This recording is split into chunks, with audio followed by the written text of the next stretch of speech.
Welcome back to another Java coding interview question. This program is very small, but it checks whether you clearly understand how the enhanced for loop works in Java. Many developers quickly assume that the loop variable represents the index of the array, but that assumption is incorrect, and this program demonstrates why. Let's walk through the code carefully. Inside the main method, we declare an integer array called intArray. The array contains three values: 2, 1 and 0. So the array looks like this. Index 0 contains 2. Index 1 contains 1. Index 2 contains 0. Next we write an enhanced for loop. This type of loop is often called a for each loop.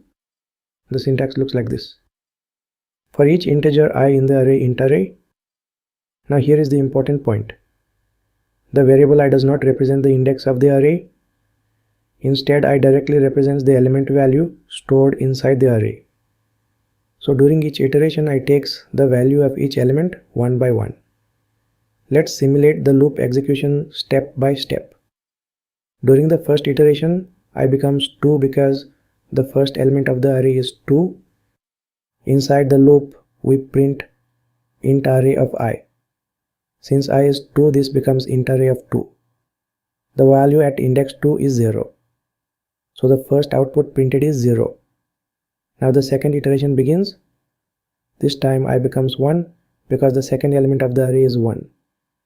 Again the program prints int array of I. So this becomes int array of 1. The value at index 1 is 1. So the second output printed is 1. Now the third iteration begins. This time I becomes 0 because the third element of the array is 0. Again the program prints int array of I. So this becomes int array of 0.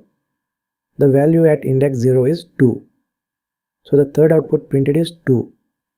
So the final output of the program is 0, 1 and 2. This program is a classic interview question because it exposes a common misunderstanding. In an enhanced for loop, the loop variable represents the element value, not the index. If you need the index of an array, you must use the traditional for loop instead. The enhanced for loop is designed for simplicity when you only need to read the values of the collection or array.